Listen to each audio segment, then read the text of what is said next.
Is that visible? It is. Fantastic. And I'm just going to try to move the pictures of all of you so that I can myself see my screen. Almost works. Now I'm going to hide the pictures of you. That's a pity. But, oh, no, they refuse to hide. That works. Fantastic. Thank you for the excessively kind introduction, and thank you for inviting me to give these lectures. I'm delighted that they're happening despite everything. And it's lovely to be in Cambridge in a manner of speaking. By the way, I've been teaching Linear B this term and really appreciating all the fantastic work that's coming out of Cambridge. I've been reading Anna Judson's new book on the undeciphered signs, Rupert Thompson on the case system, Torsten Meissner and Pippa Steele on the relationship to Linear A, Pippa Steele on what's going on in Cyprus, John Killen on all sorts of things. Apologies to people I haven't mentioned, but thank you for everything we're learning from you. Now, I was fascinated to hear a bit more about the Reverend Canon J.H. Gray. I must say it's a tall order to come up with something that's not currently lectured on in Cambridge, but I've tried to come up with something at least a bit out of the way. My question for today is, did the ancient Greeks do historical linguistics? And take the word ancient with a small pinch of salt, because not everybody I'm going to be talking about is all that ancient. But I'd like to say at the outset that I think that's a question that we can explore in a quite open-minded way. And I say that because one might think that we really ought to arrive at the answer that they did historical linguistics, as if any other answer would amount to a claim that the ancient Greeks were a bit unsophisticated, a bit less clever than we are. But it strikes me that there's nothing wrong with not doing historical linguistics. I've got plenty of colleagues who don't do historical linguistics because they do all sorts of other fantastic things. And that includes most of my linguistics colleagues. They're perfectly well aware that languages change over time. It's just not what they happen to work on. It won't come as a surprise that I also don't think there's anything wrong with doing historical linguistics. So this is a question which I think we can explore without feeling that any particular answer will amount to some kind of value judgment that we might want to be a bit careful about, the sort of idea that if we think people were less clever than we are because they lived a long time ago, we may be falling into a trap. I don't think there's a trap here. But I'd like to distinguish my question from a slightly different question. Did ancient Greeks think their language had a history? That's a question that Jean Lalot discusses, among other things, in a lovely article which is on the bibliography, which you should find a link for in the chat. You don't need the bibliography to follow the lecture, but you might like to take a copy away. The answer to that question, in some sense, has to be yes. Some ancient Greeks, at any rate, speculated about what Greek might have been like in its infancy. Some of them thought about the usage of ancient authors as contrasted with the usage of their own time. But what I mean by asking if they did historical linguistics is, did they do things that would count as historical linguistics for us today? Did they use methods, techniques, forms of argumentation that we would consider to come under the historical linguist's toolkit? Now, that's a huge question. I'd like to explore it today with reference to ancient discussions of vowel length in particular. But before we get there, all this raises a question: what does count as historical linguistics for us today? Now, historical linguistics is a subject with many tentacles, but I think we can at least come up with some examples of things that historical linguists aim to do and some of the ways we might approach those aims. Aims include, I think, observing diachronic changes in a language, what's changed over time, trying to describe those as well as possible, trying to understand them as well as possible, and perhaps most famously, reconstructing past stages of a language.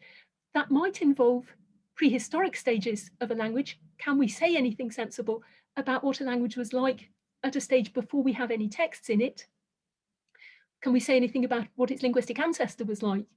But it might also involve fleshing out our knowledge of past stages of a language for which we do have some texts.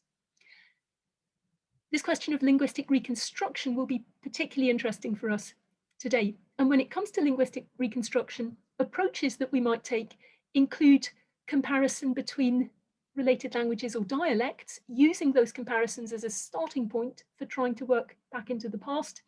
And that's the whole area known as comparative linguistics.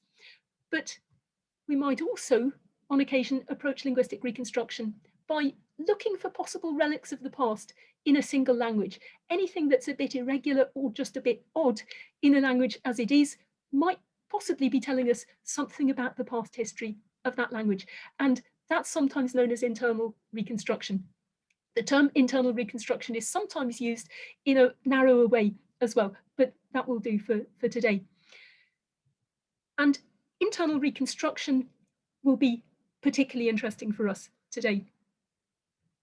In their book, Understanding Language Change, Kate Burridge and Alexander Bears give some examples of relics of the past in modern English.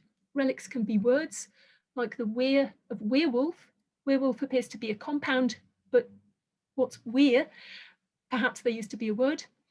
They can involve things about the sounds of the language, what's going on with the alternation between f and v in wife as opposed to wives. Mostly when we make a plural in English, it doesn't involve changing the consonant at the end of the stem, but every so often it does. Perhaps that was an earlier pattern in the language. Relics can be meanings. What's the word wife doing in the word midwife? Perhaps that element had an earlier meaning. In connection with that example, incidentally, we have to reckon with cultural change as well. It's relevant that until fairly recently, midwife was an exclusively female profession. So the midwife was the woman who was with somebody giving birth. And relics can even be grammatical features. And the example that they give is English compounds like woodcut and bloodshed, which they claim preserves a relic of an earlier English word order where the object came before the verb. Now, that claim is often made. It's also been pointed out, though, that it's rather doubtful that we can really read earlier word order rules of a language of rules for forming compounding. In English, we have other evidence for earlier word orders, but if we didn't, it's rather doubtful that the way you do compounds would really be usable as evidence for that. But that doesn't really matter for today, because something that's not part of the historical linguist's toolkit is being right all the time. And that applies to any academic subject. If we had a magic way of being right all the time, we'd have got the subject sorted out a long time ago, and there'd be nothing left to do. Now, returning to ancient Greek, Greek is a language with a very long attested history. And in the classical period, there was a distinctive contrast between long and short vowels, and that contrast got lost over the subsequent history of the language. But vowels continued to be called long and short, and in some instances, the old long vowels continued to be written with different letters from the old short vowels. And that raises a question: what happens if you've got a distinction between long and short vowels in your language and that disappears, while the vowels continue to be called long or short and or to be written, at least in part, differently from one another? I think there are two things that can happen, or rather, I think there's a very likely development, and then there's a possible further step. The very likely development, I think, is that the words for long and short come to mean something different over time. It's a very normal thing for words to do. If the things that they refer to change around them, as it were, that over time they just come to mean something different. Nobody even necessarily particularly notices. And or the letters with which the old long and short vowels are written come to mean something different. The possible further step is that some people start asking questions like, why do we call vowels long and short, given that we don't actually pronounce the so-called long vowels any longer than the so-called short ones? And potentially, some people give a historical answer to that sort of question. Well, perhaps the long vowels were actually pronounced longer than the short ones at some point in the past. It's not only in connection with vowel quantity that these kinds of things can happen. Anytime a language changes, but the terminology and or the orthography remains in place, I think you've got that sort of likely development and that sort of further step. We can illustrate a letter changing its value from the history of English in around 1200 AD, the English word name was pronounced something like nama. Subsequently, the A in the first syllable lengthened by Middle English open syllable lengthening. You get nama. The unstressed at the end then dropped, leaving nam, and then by the English great vowel shift, that R vowel turns into A, leaving us with modern English name. The spelling throughout that whole period remained the same, but what was meant by that letter E at the end has changed over time. Around 1200, it meant there was a certain vowel sound at the end.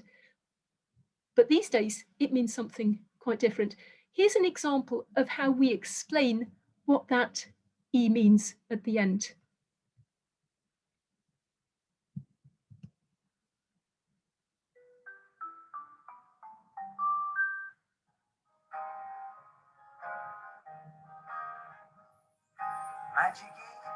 Magic E makes the short sounds long. Magic E, this is the Magic E song. Pin, pine, hat, hate, mat, mate, bit, bite, kit, kite, this is the Magic E song. Cap, cape, tap, tape, cod, code, rod, road, cup, cue, tub, chew, this is the Magic E song.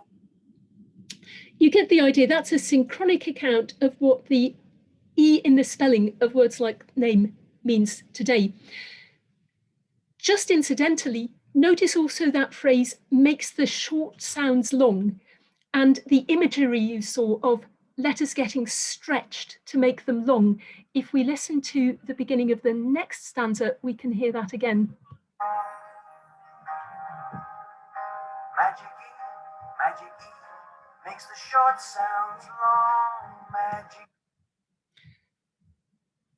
That's to do with what happens to the A, for example, of cap. When you make it into cape, A becomes A. That's a very traditional way of talking about the English short and long vowel sounds.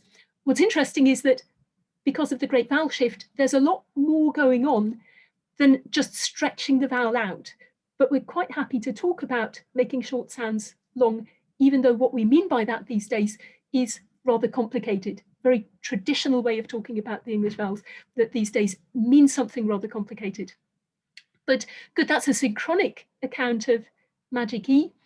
But we also have people asking questions about where that odd spelling rule came from in the first place, and people giving historical answers to that question. Here's David Crystal in the Cambridge Encyclopedia of the English Language. Although the final sound disappeared, the E spelling remained and gradually came to be used to show that the preceding vowel was long. In other words, some instances of silent E in modern English don't go back to an E that was ever pronounced. Once you'd lost the E in the pronunciation, the value of E really changed, of the E spelling really changed, so that you could use that E just to show that the preceding vowel was long. Good, so that's the origin of the modern spelling rule about silent E in such words as name and nose. Now, it strikes me that the silent E rule itself is something that people who are literate in English interact with all the time. Whether or not they express it in terms similar to the ones we've just seen, it's inescapable, this business of using a final E for certain purposes in spelling.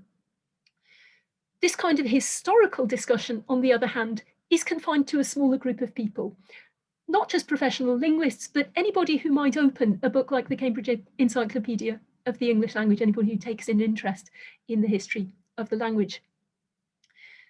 To come back to ancient Greek, I think that the normal thing that happened after the distinctive contrast in vowel length got lost is that the words for long and short and the letters for long and short vowels came to mean something a bit different. The short value of the last vowel in the word, let me point to it so that I'm not going to pronounce it in any particular way.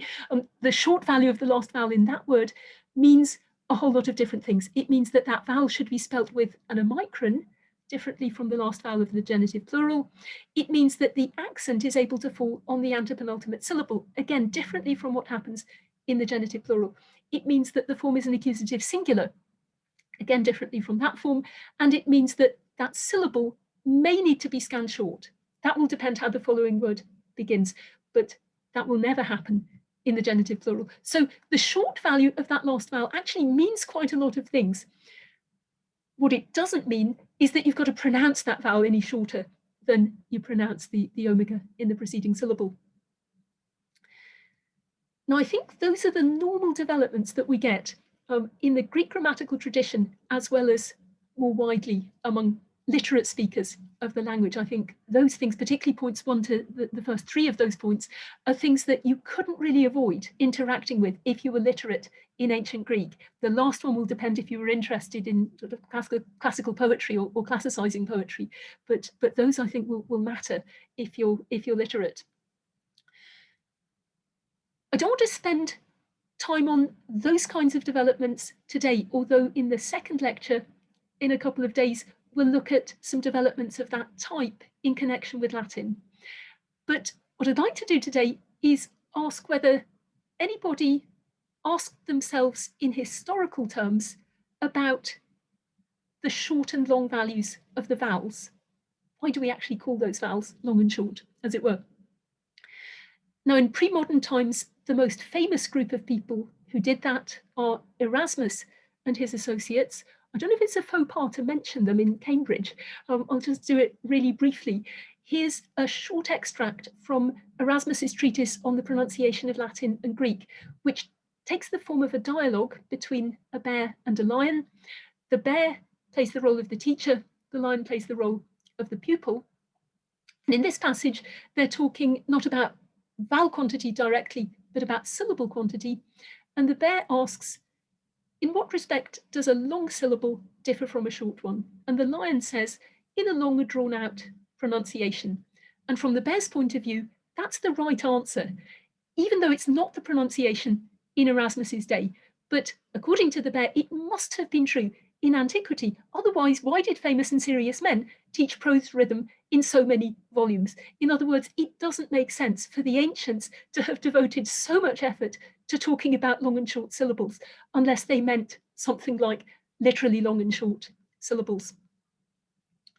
But I'd like to move to the Greek-speaking world in the centuries before Erasmus. And if I'm not wrong, there's not much that we can compare with this kind of discussion, at least with that kind of clarity. But that doesn't mean that there isn't anything. In the commentaries, Byzantine commentaries on the Techne Grammatike attributed to Dionysius Thrax, we find discussions in which questions are posed about the long and short values of vowels, and answers are given in historical terms. I'll show you, first of all, the crucial passage from the Techne itself, which the commentators are commenting on. I'm going to call the author Dionysius Thrax for short, as it were, without wanting to take sides in any debates here. But Dionysius says 2 of the vowels are long, eta and omega, 2 are short, epsilon and omicron, and 3 are dichrona, 3 are dichronous, that's alpha, iota, and epsilon. And the dichronous ones are called dichronous because they can be treated as long or short. In other words, vowels are being divided into 3 categories, and vowels here really means orthographic vowels. You've got 2 short ones, epsilon and omicron, 2 long ones, eta and omega, and 3 dichronous ones, alpha, iota, and epsilon. The dichronous ones are the ones whose letter sometimes stands for a short vowel and sometimes for a long vowel. If we today were going to do a description of the ancient Greek vowel system, then even if we were talking about a fairly early period, we might want to include vowels spelt with epsilon, iota, and vowels spelt with omicron, epsilon as well.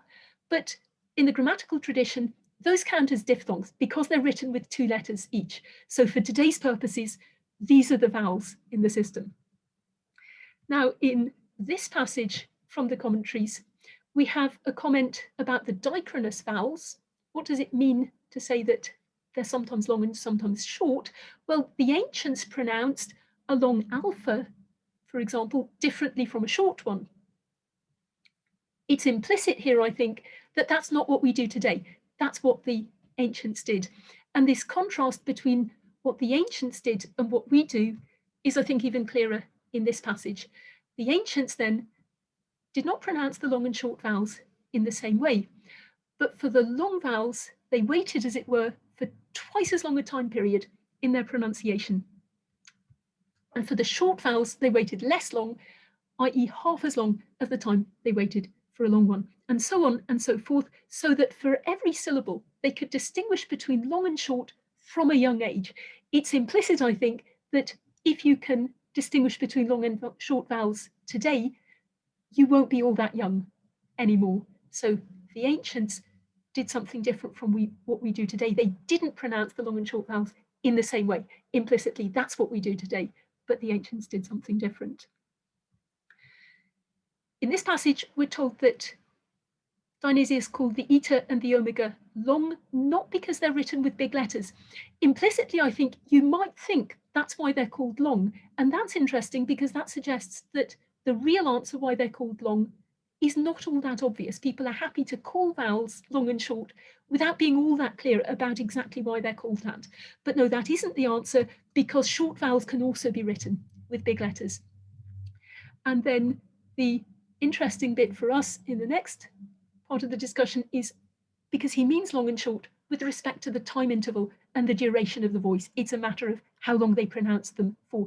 And then we get a bit of argumentation in favor of that. The long vowels sometimes get resolved into two short ones, and short ones sometimes contract into long ones. So that's a bit of evidence that it might once have been a question of actual duration. Here we're told that some people did some research on which of the two long vowels, the eta or the omega, was longer than the other. And the result of that research was that the eta was found to be longer. Why? Because of these odd words like manteos and phuseos, where we've got an omega, a long vowel in the final syllable, but nevertheless, the accent manages to be on the antepenultimate syllable. That's unusual for Greek, and it never happens when a word has an eta in its final syllable. And we can perhaps offer an explanation if we suppose that omega is that bit shorter than eta. So the accent just about still manages in a few words to get onto the antepenultimate syllable. It's got a bit less far to go from the end of the word than it would if you had an eta there. And then the author imagines that somebody raises an objection and he answers the objection. And then in the last bit I've quoted there, we get something different. When pronouncing eta, one must open one's mouth in both directions as far as one's ears. I think that's a lovely description of the production of the sound E. The pronunciation of eta, for anybody who could be relevant for the composition of this text, would have been E. And when pronouncing omega, one must open one's lips as far as one's nose and beard. I'm a bit less impressed by that as a phonetic description, because as regards opening your lips as far as your beard, well, I haven't got enough facial hair to really try, but I imagine your beard would move down along with your lips. But never mind, they're talking about open your mouth wide for an oh sound. And this is why, apparently, those vowels are long, because they enlarge your speech organs. This explanation doesn't fit very well with the historical explanation that we've just seen, even though both of those come up in the same branch of the commentary tradition on Dionysius Thrax, but that's in the nature of these kinds of texts. What's interesting here is that, again, this rather outlandish explanation underscores that the real reason isn't just patently obvious. It's worth trying out different possible explanations for why these letters are called long.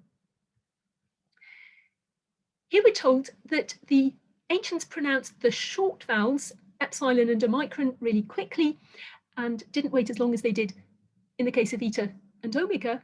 And then we're told that the grammarian Herodian and his father Apollonius Discalus, both grammarians of the 2nd century AD, father and son, they had a debate with each other about which of those short vowels was shorter than which. And Apollonius said that the omicron was the shorter vowel, because if you take an iota and add it to each of those short vowels, then you'll get two diphthongs, omicron iota on the one hand and epsilon iota on the other. And a micron iota is the shorter of those two diphthongs. Why? Because in forms like homeroi and priamoi, typical ancient grammarian, by the way, choosing the plural of the word for Homer and the plural of the word for Priam as an example, but in forms like homeroi and priamoi, you've got a diphthong in the final syllable, and yet the accent makes it onto the third syllable from the end. That never happens when you've got a word ending in epsilon iota, and we can perhaps see why if we suggest that a micron iota is the shorter diphthong. And it would seem to follow from that that a micron is also shorter than epsilon. But Herodian took the opposite view. He said that the epsilon was shorter, and he took issue with the way that his father argued. He said you can't argue it that way because you shouldn't calculate the value of those vowels by this process of adding an iota. You should be evaluating them by themselves without any addition, and certainly without the addition of an iota. Why? Because iota and epsilon are related letters. Now, what does that mean? Well, the pronunciation of iota is the name of epsilon. The letter name he's thinking about there is not epsilon, it's the letter name that's spelt like this, and that for anybody who could be relevant for the composition of this text would, or even for Herodian or Apollonius, that letter name would have been pronounced E. And that's obviously the pronunciation of an iota. And why is this relevant? Well, it's relevant because we all do everything we can to help our relatives. So obviously, if an iota is going to come together with an epsilon, its relative, it's going to do all it can to help make a really big and powerful diphthong. But it's not going to make the same kind of effort if it comes together with an omicron, because we don't make that sort of effort on behalf of a stranger. So you get iota coming together with a micron, and it won't display its entire power. Herodian goes on to give a positive argument for why epsilon is the shorter of the two short vowels.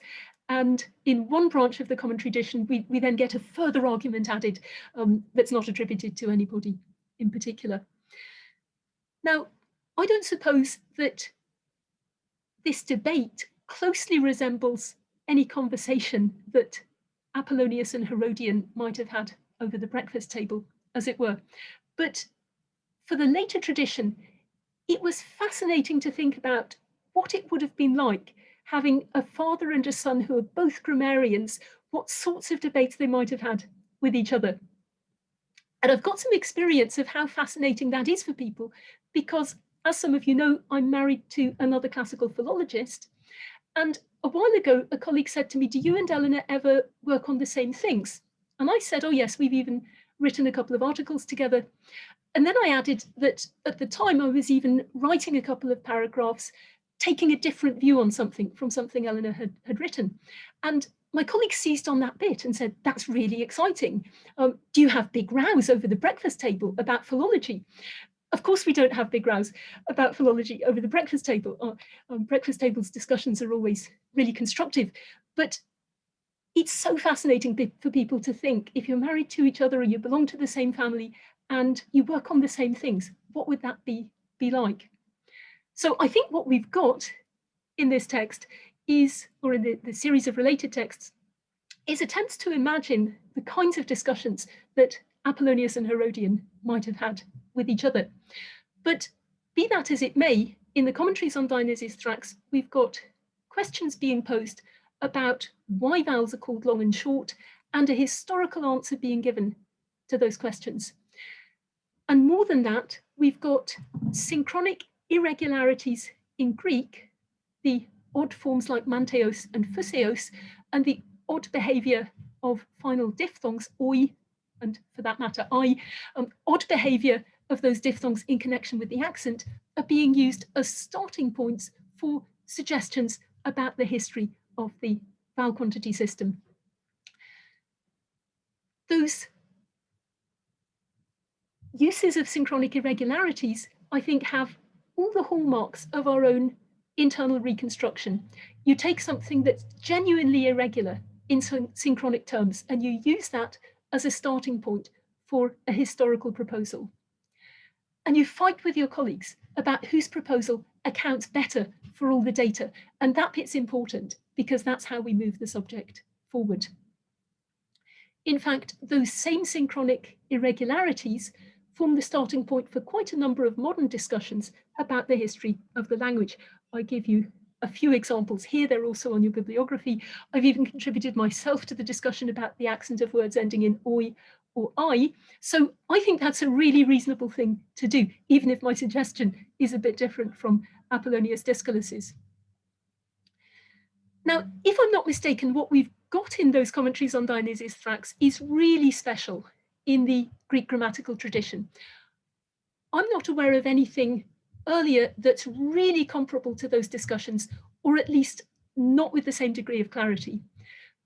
But I think it's nevertheless worth asking whether anybody earlier asked themselves in historical terms or gave historical answers to questions about vowel quantity. Now, if anybody was interested in a past stage of the language, it was the Atticists, particularly of the 2nd and 3rd centuries AD. And a couple of years ago, a really interesting book by Carlo Vesella came out, which is on your bibliography, arguing that Atticists were more interested in pronunciation than we might have given them credit for, and that their interest in pronunciation included an interest in vowel quantity. The Atticists were certainly interested in vowel quantity, one way or another. We find plenty of entries in the Atticistic lexica like this. The vocative of the word archon has an omega in Attic. With entries like this, it's very difficult to know, as Vesella would be the first to point out, it's very difficult to know whether we're talking about spelling or pronunciation or both. Is the idea that if you want to do Attic orthographically correctly, you've got to spell the vocative with an omega, or is the idea that you've got to pronounce it long, or both? But occasionally there's an entry like this, in which we're told that the alpha of this word pelargos ought to be short, although the uneducated make it long. In this case, the length or shortness of the alpha is not going to affect the spelling. It's not going to affect the accentuation. It's not going to affect the scansion, because that's going to be a heavy syllable no matter what. It's not going to affect how the word declines. It's not clear that it will affect anything other than potentially how long you actually pronounce the alpha.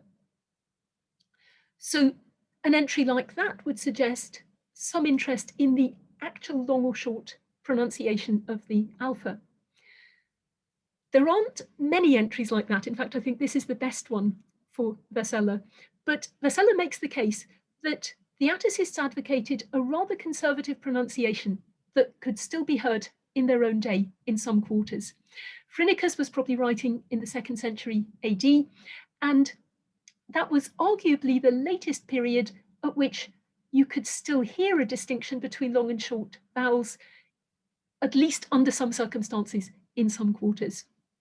But Vesella suggests that the Atticists might have gone further than that, because he suggests that even on occasions when you couldn't still hear a distinction between long and short vowels, one can imagine, he says, that an educated speaker could still make all omegas and all epsilon iotas sound like long vowels. In other words, on the basis of the spelling and the traditional long or short value that we attribute to vowels, the Atticists might have reconstructed earlier pronunciations of the language on occasion. Now, I don't think we can rule that out, and I think that's a really interesting possibility. But I also think we've got to be quite cautious because of the relative lack of very clear historical reflections about vowel length in the Greek grammatical tradition. I don't think we can take it for granted that that's something the Atticists must have done or would have done. I think it's possible that they did that, but I'd like to put a question mark there, because in general, I think we've got to be very cautious. Despite thinking that we've got to be very cautious, though, I would like to end with something about classical Athens, on the basis of two passages from Plato's Cratylus. In the first passage, Socrates is talking about the word for hero, heros, and he says, heroes have all sprung from the love of a god for a mortal woman, or from the love of a mortal man for a goddess. And that will be clearer if you consider it kata ten atiken ten palayan phonen, according to the Old Attic phonaire, because that will show that the word heros has been derived via a very small change from the word for love, from eros. In one way or another, he's thinking here of the fact that in the Old Attic alphabet, the word heros was spelt with, the first vowel of that word was spelt with an epsilon, just like the first vowel of eros. In pronunciation, the first vowel of heros was always different from the first vowel of eros, but in the spelling, those vowels used to be the same. The trouble is that Socrates or Plato says phonaire, and that word usually refers to something you can hear rather than only to orthography. So there's a question about what he really means here. And we'll come back to that, but first I'd like to show you the second passage, which is this one about the word horai, the word for seasons. You've got to pronounce it Attikisti hostopalaion. You've got to pronounce it in the Old Attic way if you want to know that the seasons are related to the verb horisdein, meaning to delimit. Once again, the idea is that, or in some way, the thought is about the fact that in the Old Attic alphabet, the first vowel of horai was spelt with an omicron, the same as the first vowel of horisdein. The word reteon would suggest that we're talking about speech, and I've translated it here with pronounced, but once again, it's in the orthography that there was really a difference. So again, what's going on? 100 years ago, Philomovitz pointed out that Plato in the Cratylus often speaks of the Old Attic orthography and adds, not without believing that it corresponded to a different pronunciation. Now, one might wonder if that can really be straightforwardly true, because for official purposes, Athenians were still using the Old Attic alphabet until 403 to 2 BC. And when they proposed decrees, they must have pronounced Attic in the normal way. And Plato was a grown man at that time. He must have known that the Old Attic alphabet was a special way of writing Attic at that date for official purposes, rather than a special way of pronouncing Attic. And perhaps for that reason, in the 60s, Leroy suggested that everything becomes clearer if we translate kata ten Attiken ten palayan phonen as according to ancient Attic orthography. And he suggests that we've got here an early instance of confusion between sound and letter, and that's something that we certainly see plenty of instances of later on.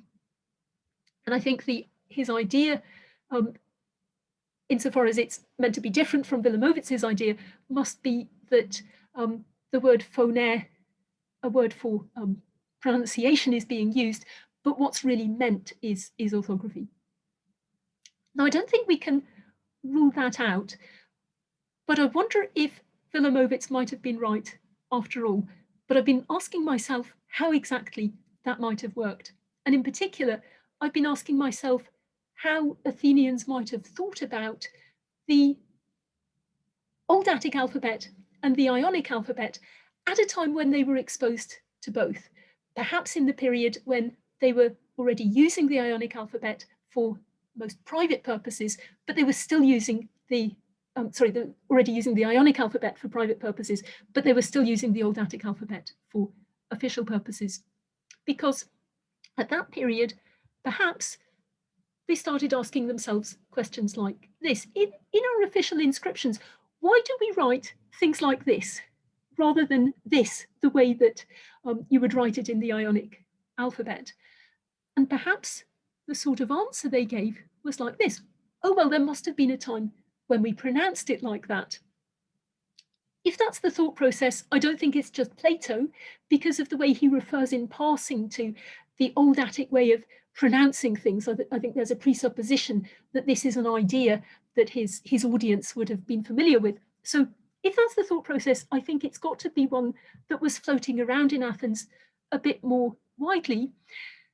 And if this is how they were thinking, the conclusion was mistaken, but the thought process is nevertheless one that I think we would recognize as a historical linguistic one.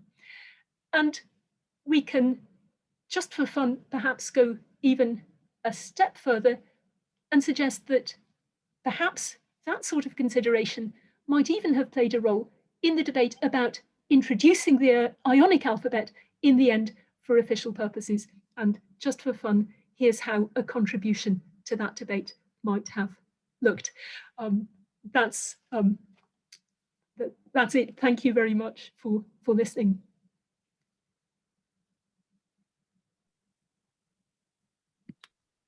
Thank you very much, Philomena, indeed. Perhaps you'd like to cease the screen sharing. I think everyone's had a chance to read that. Philomena has very kindly agreed not only to give us that fascinating overview of the possible ways of thinking about the history of the language within Greek, but to answer our questions about it. And I would welcome your questions. You can indicate that you'd like to ask a question either by going to reactions and using the raised hand, which will have the advantage of bringing you to the top of my screen, or by typing a message either to everyone or to me, which will appear in the chat bar, which need just say Q or question, and I will know that you want to ask a question and to bring you in. I fear we won't have time for all the 160 people who are on this call to ask questions, but we'd very much welcome your participation.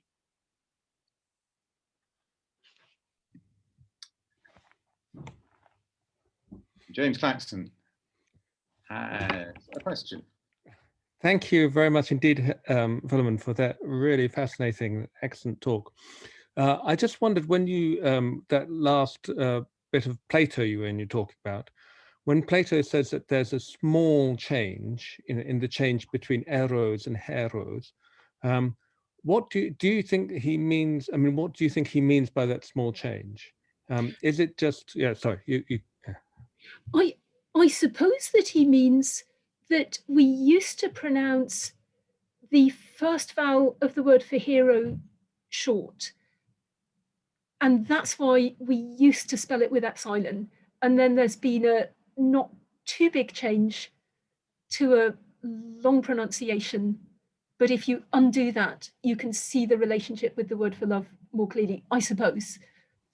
I mean, I think that's, you know, I just wondered another way of viewing it is that actually in the kind of old spelling and talk, you know, actually just adding an extra letter, like the H at the beginning, would have been the small change, because then the other change of the kind of division of epsilon and eta is a kind of general Attic change which happened in, which wouldn't be particularly special. I see what you mean. Yes. No, I think actually either or both of those could be true. Yeah, thank you. Myrto. Hi, thank you very much, Philomena. That was great. I want to ask you something. It's probably a very long story, but in case you can say only a few words about where do you think Homer stands in all this? With, you know, because they must have perceived big differences between how they spoke and what's in Homer. I mean, was that treated in a quasi-synchronic way, or could it be relevant to what you're saying? I think that a very good discussion of Aristarchus in particular on Homer is in Francesca Scaroni's recent book. I suppose I'm convinced by her argument that to a large extent, the Alexandrians at any rate are thinking about Homer largely in synchronic terms. They know he's a long time ago, but they're interested in describing the differences between Homer's language and their own language, as if they're simply different varieties of Greek that you can do a synchronic description. But nevertheless, there's an idea that Homer, there's an idea that Homer kind of comes into, which is that Old Attic is the same thing as Ionic, and that comes. Scaroni argues that this idea that Homer was an Athenian, and partly because he uses the dual, and that's something that came to be associated with Athenians, but that gets squared with all the Ionic forms that you have in Homer via this idea that Ionic is Old Attic. And Scaroni argues that Aristarchus already might have had that idea.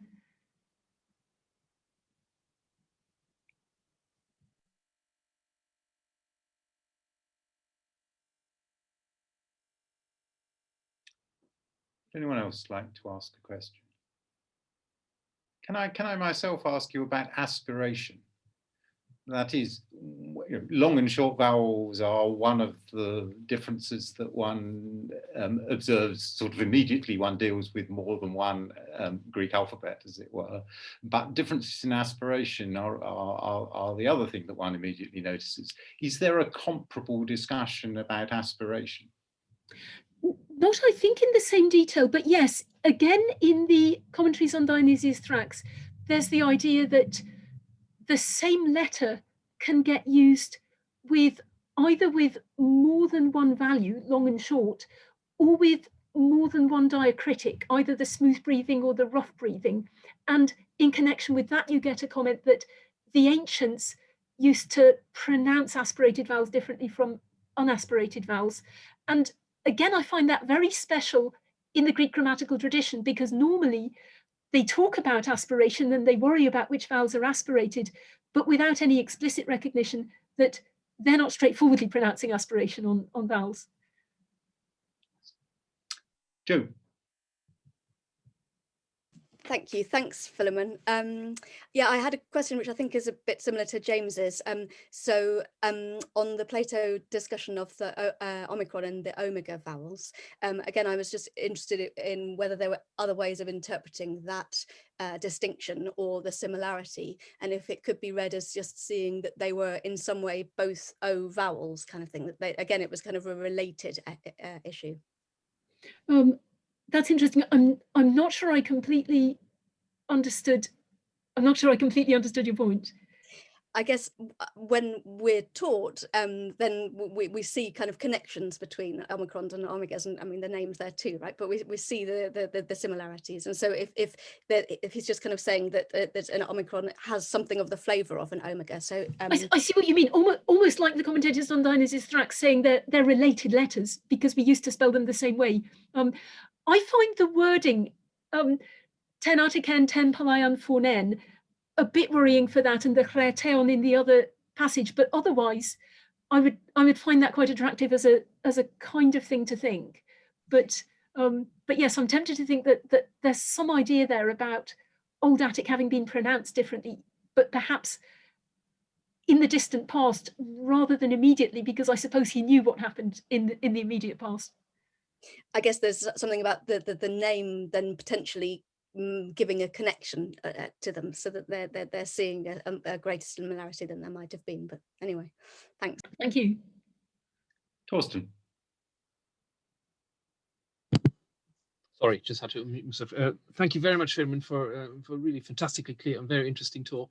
I was just wondering whether the grammarians ever talked about the vowels in any other way, like for example, degree of opening, for example, or questions such as tenseness or laxness, or something that we could relate to features that we talk about these days. I mean, do they simply, for example, consider the omega the long equivalent of Omicron, as Yes, of course the name of the letter might suggest? I can't think of a place where they talk about degrees of opening in anything like the way that we might want. I suppose the passage I quoted with the you pronounce "ita" by opening your mouth as far as your ears is indeed, yes, is closer than they mostly get to some sort of articulatory description. In the Latin grammatical tradition, occasionally you get comments on pronunciation of long E being rather close to the pronunciation of I. Yes. But I can't think of anything from the Greek grammatical tradition. That doesn't mean there isn't anything. Well, that's very interesting. Anyway, thank you. Thank you.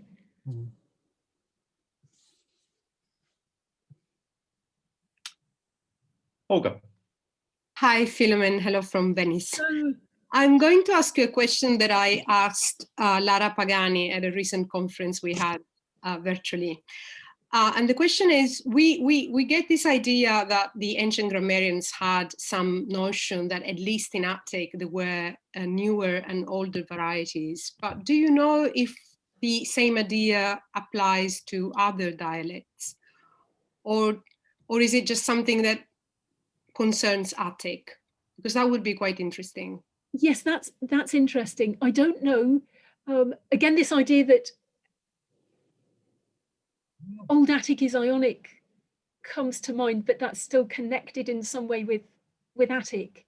I can't think of anything similar with other dialects, but again, it doesn't mean it doesn't exist. Yes, because then it sounds like they applied some sort of diachronic, as it were, perception to Attic and maybe in its relation to Koine, perhaps, but not to other varieties which they were very interested in, but not in the same way as in Attic. But not in quite the same way. Yes. Yeah. No, I think that's possible. Okay, thank you. Thank you. Tim. Hello, thank you for that interesting talk. I was wanting to go back to the Plato and ask about your criteria for what counts as historical linguistics. So you mentioned that Plato appears to be inserting himself in a debate and perhaps showing that Socrates can hold his own in these debates about etymology, but purely for the purpose of discrediting it as a method of doing philosophy and finding out what these words really mean and putting a sort of a value judgment on it as in, you know, this word really means that.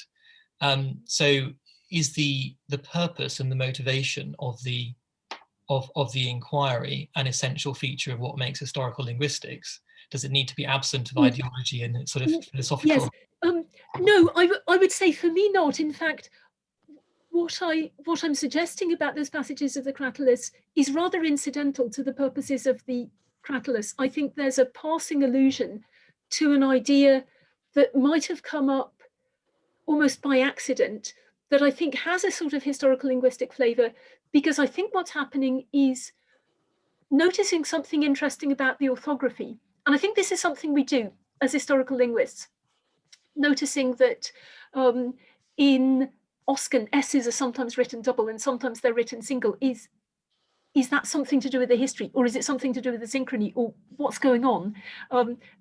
In some instances, all we might have to go on in trying to work out something that went on in the past is an interesting fact about orthography. And I think an interesting fact about orthography is being noticed there, and possibly a historical answer is being given to the almost obvious question to ask: why do we spell these things differently in these writing systems? Oh, well, perhaps we used to pronounce them differently. So no, to me, the purpose of the Cratylus is rather orthogonal, particularly as I suspect that's an idea that was out there in Athens that Plato's just alluding to in passing, rather than something that's really important to the Cratylus. At this point, I would normally expect not simply to thank Philomena for an extremely fascinating lecture and for presenting some material that to many of us must have been new and strange in so clear a way.